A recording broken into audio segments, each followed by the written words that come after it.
안녕하세요. 까막눈입니다. 밤하늘에 아름답게 빛나는 수많은 별들, 그 별들은 우리로부터 점점 더 멀어지고 있다는 사실 알고 있으셨나요? 더 정확히 표현하면 은하들이 지구로부터 일제히 멀어지고 있다는 것입니다.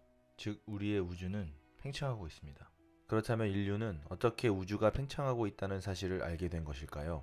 우선은 도플러 효과에 대해서 먼저 알아야 합니다. 도플러 효과는 1842년 오스트리아의 물리학자 요한 크리스티안 도플러가 발견한 효과인데요. 간단히 설명하면 움직이는 물체에서 나오는 음파가 정지해 있는 물체에 도달하면 음파가 압축되어 음정이 높아지는 것처럼 느껴지고, 음원이 멀어지면 음파가 늘어지게 되어 음정이 낮아지는 것처럼 느껴진다는 현상입니다. 이를테면 굉음을 내는 자동차가 지나갈 때 자동차가 멀어지면서 그 굉음이 늘어지는 현상을 도플러 효과라고 볼 수 있습니다.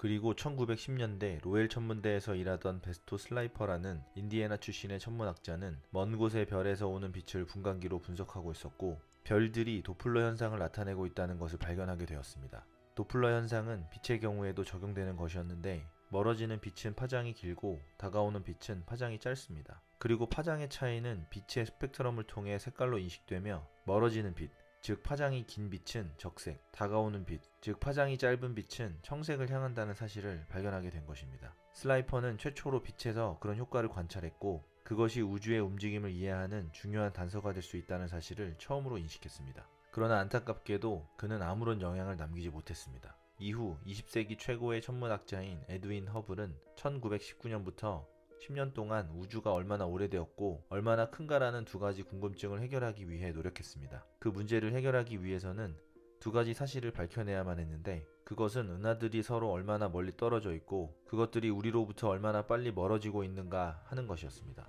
슬라이퍼가 발견한 적색 편의 현상을 통해서 은하가 서로 얼마나 빨리 멀어져 가는지 그 속도를 밝혀낼 수는 있었지만, 은하가 얼마나 멀리 있는가를 밝혀낼 수는 없었습니다. 그것을 알아내기 위해서는 밝기를 분명하게 알고 있는 표준 촛불이 필요했고, 다행스럽게도 스완 리비트라는 천재적인 여성이 그 방법을 알아내게 되었습니다. 리비트는 세페이드 변광성이라고 알려진 형태의 별이 마치 심장박동처럼 일정한 리듬으로 진동한다는 사실을 알아냈고, 이들의 변광 주기와 절대 광도 사이에는 정확한 관계성이 있다는 사실을 밝혀냈습니다.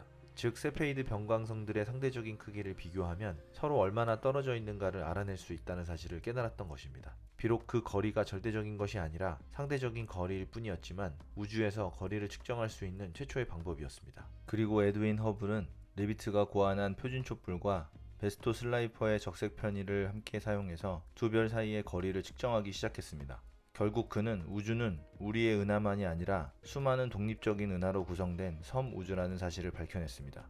허블은 이 발견만으로도 명성을 얻을 수 있었지만, 도대체 우주가 얼마나 큰가라는 문제에 다시 도전하면서 더욱 놀라운 사실을 발견하게 되었습니다. 허블은 베스토 슬라이퍼처럼 먼 곳에 있는 은하들의 스펙트럼을 측정하기 시작했고, 하늘에 있는 모든 은하가 적색 편의 현상을 보이고 있다는 것을 발견했습니다. 즉, 모든 은하가 우리에게서 멀어져 가고 있다는 사실을 발견했던 것입니다. 더욱이 은하가 멀어져 가는 속도와 거리는 서로 비례했습니다.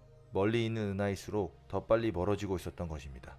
그 결과는 정말 놀라운 것이었습니다. 우주는 모든 방향으로 빠르고 균일하게 팽창하고 있었습니다. 그런 사실로 우주가 한 곳의 점에서 시작되었을 것이라는 사실을 깨닫기는 그리 어렵지 않았습니다.